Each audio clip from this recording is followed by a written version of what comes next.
All right, so ready to dive into some seriously mind-bending computer science. Always up for a challenge, especially when it comes to the weird world of theoretical computer science. Today we're tackling interactive proofs. Sounds kind of like a philosophy debate, right? Well, in a way it is, but instead of arguing about, the meaning of life, we're talking about convincing a computer or at least a really skeptical one of something. Okay, I'm intrigued. But before we get lost in the weeds of computer logic, maybe you can ground us a bit. Where do we even start with this interactive proof thing? Let's start with why the traditional way of thinking about proofs, like checking every single possibility, just doesn't cut it in the world of computer science. Especially when you're dealing with problems that would take, like, a billion years for a computer to solve, right? Exactly. Imagine trying to prove a math formula isn't solvable by testing every single number combination.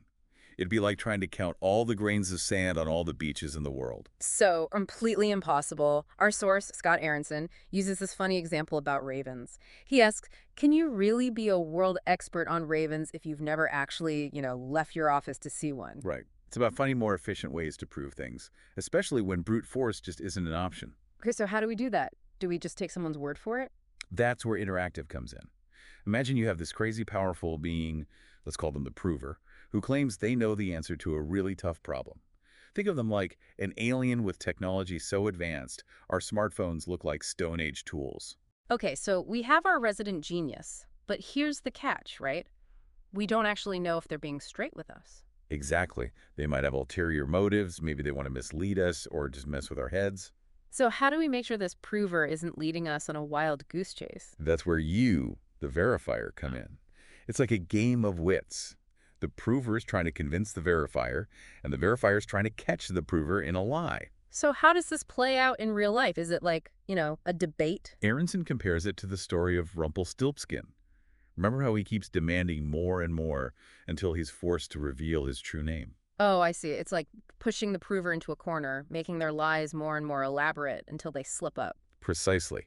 And one of the key tools in this back and forth is something called arithmetization. Uh-oh, that sounds a little intimidating. It's not as scary as it sounds. Hmm.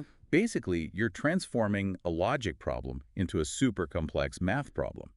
Imagine turning a game of Sudoku into an equation that would make Einstein's hair stand on end. So changing the playing field to give us more to work with, that's clever. Exactly.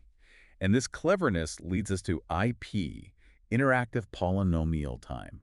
And this is where things start to get really, really interesting. Hold on, before we go there, can we break down this IP thing a little more? You're making it sound like a big deal. Oh, it is a big deal, my friend, because IP turns out to be equivalent to something called PS-space. P-space. Okay, now you've officially lost me.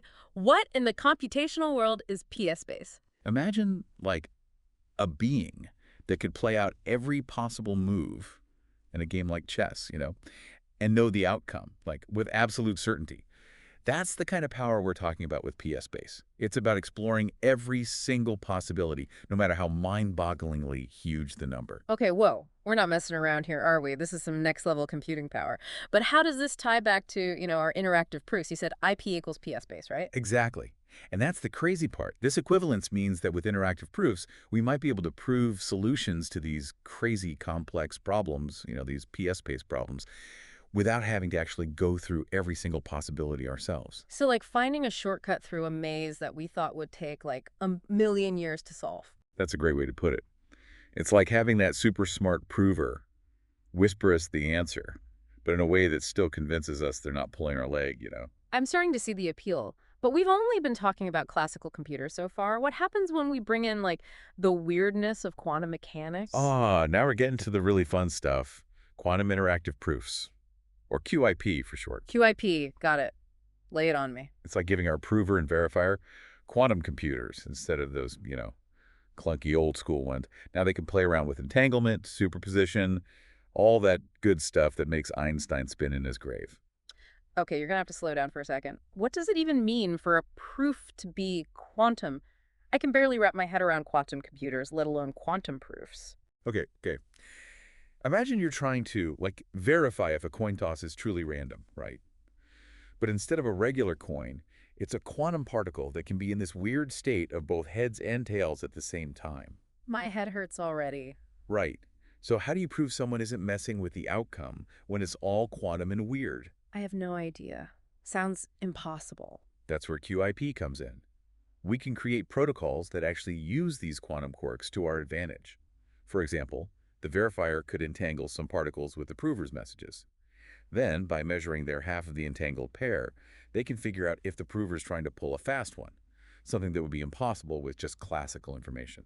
Okay, so we're using the weirdness of quantum mechanics to, like, outsmart the weirdness of quantum mechanics. Exactly. And the amazing part is how much faster QIP can be. We're talking exponentially faster. Seriously, how much faster are we talking here? Well, two big names in the field, Kitaev and Watrous. They showed that any quantum interactive proof could be squished down into just 3 rounds of communication. Wait, what? We went from this whole Rumpelstiltskin back and forth to just 3 messages. Yep, that's the power of quantum, my friend.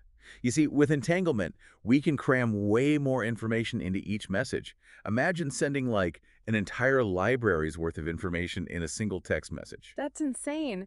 But if QIP is that powerful, what are its limits? Can it solve literally anything, or are there problems that even a quantum computer can't crack?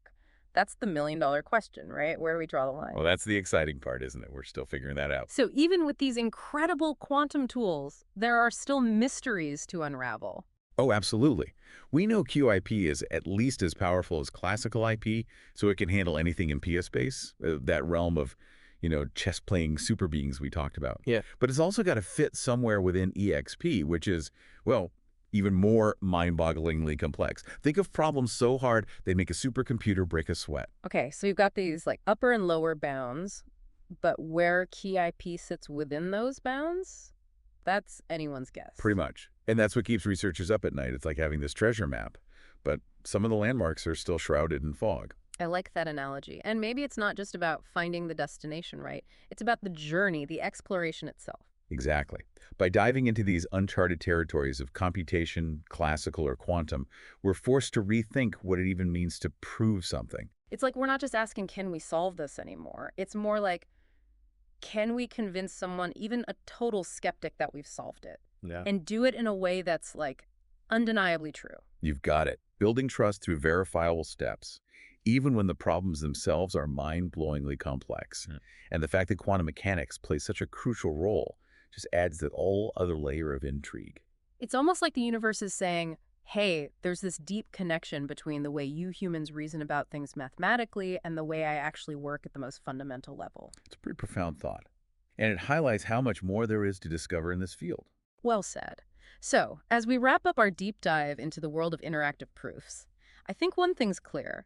This isn't just some abstract mathematical theory. We're talking about pushing the boundaries of what's possible, exploring the very essence of proof, and maybe even glimpsing a connection between computation and the fabric of reality itself.